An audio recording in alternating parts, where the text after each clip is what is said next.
Hi, friends. Welcome back to the OneHappyLime podcast. I'm Jess. Today, I want to take you on a little journey, not just across the ocean, but back through some really special moments in my life. The first time my husband and I traveled to Hawaii, it was the longest flight we had ever been on together. I think we flew Delta on one of those big planes with the 3 rows across. I hadn't flown very much before then. It was the day after our wedding and a few weeks into a brand new pregnancy with baby number 2.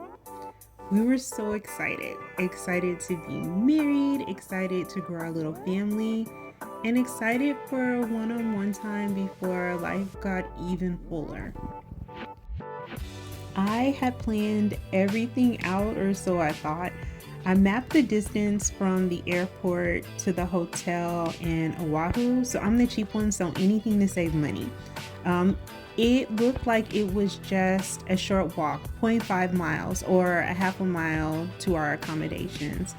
But when we landed and asked for directions, we found out it was actually 5 miles.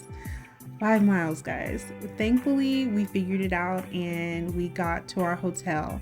The lobby was lush and beautiful, so modern and welcoming.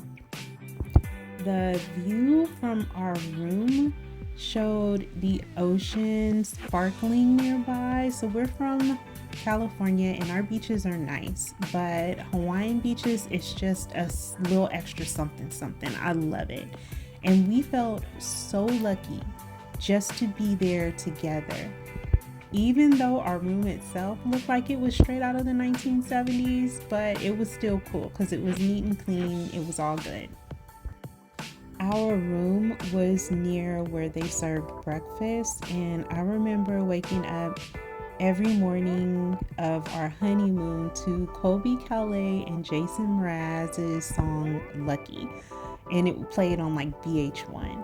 And the sweetest voice from outside, the server in the window, I can still remember it like it was yesterday. She would go toast, bagel, taro in the morning just for your selection. And the island felt like it was wrapping us in like the most gigantic hug. We felt so loved and so happy. It was spring 2009.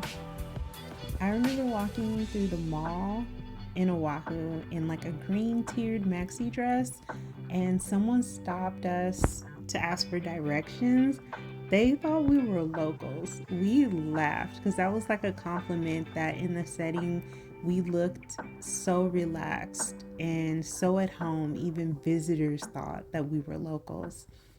Hawaii became woven into the fabric of our family story after that. A few years later, we brought our growing family to Maui to celebrate our son's 12th birthday, while my husband and son went bodyboarding and stargazing. My 2-year-old daughter and I had girl time. I mean, we were in like the pools, we were in the ocean. She was so small, just toddling around. We strolled Front Street, sharing Shake Shaved Ice, and we watched sunrises and sunsets. It was a blast. Fast forward a few years later, and we loved it so much we bought my mom and my sister and my niece along with our kids. By this time we had our third.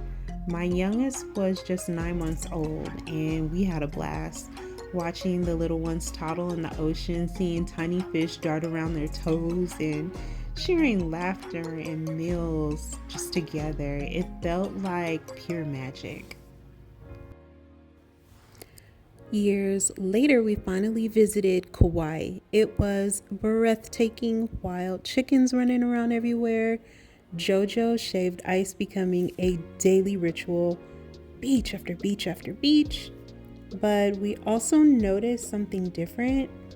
People were kind but quieter.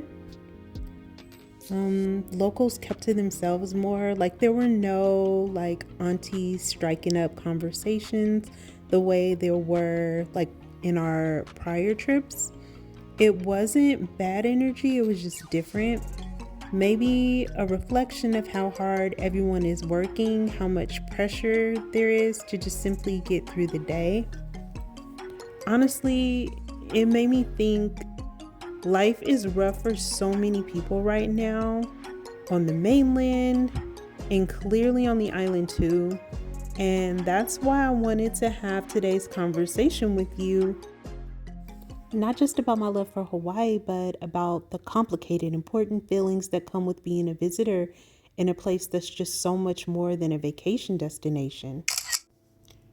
Before I go further, I think it's important to acknowledge a little history because Hawaii is more than just a tropical vacation spot.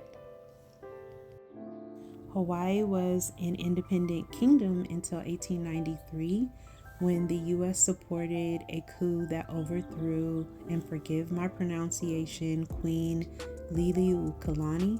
Despite strong resistance from Native Hawaiians, the U.S. annexed Hawaii in 1898, and it became officially the 50th state in 1959.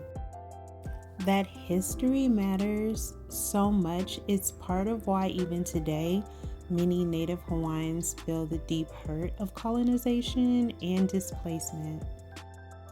It's something I honestly think about every time I visit.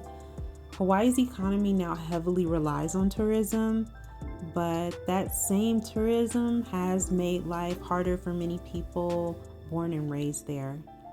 Locals are priced out of their homes, land is developed, and resources are used for resorts instead of communities. Cultural traditions sometimes get commercialized for profit.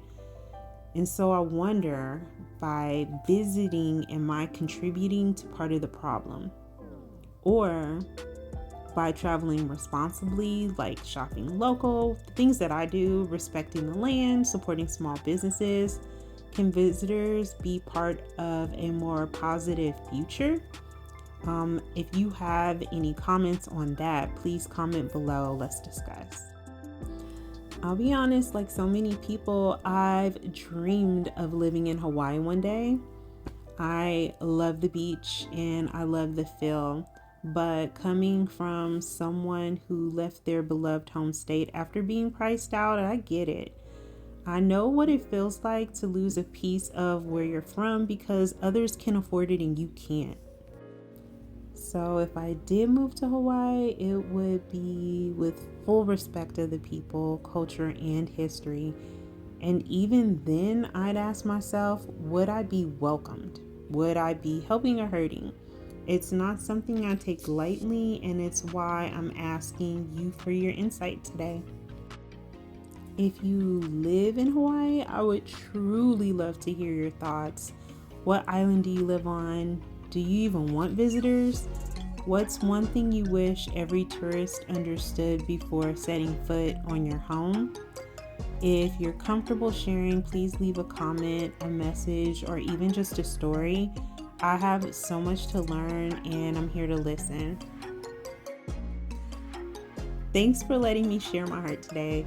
Whether you're tuning in from Hawaii or the mainland like me, let's remember that respecting a place starts with listening, learning, and honoring the people who call it home. Until next time, friends, aloha. If you would like to hear more personal stories, comment that, like, and subscribe.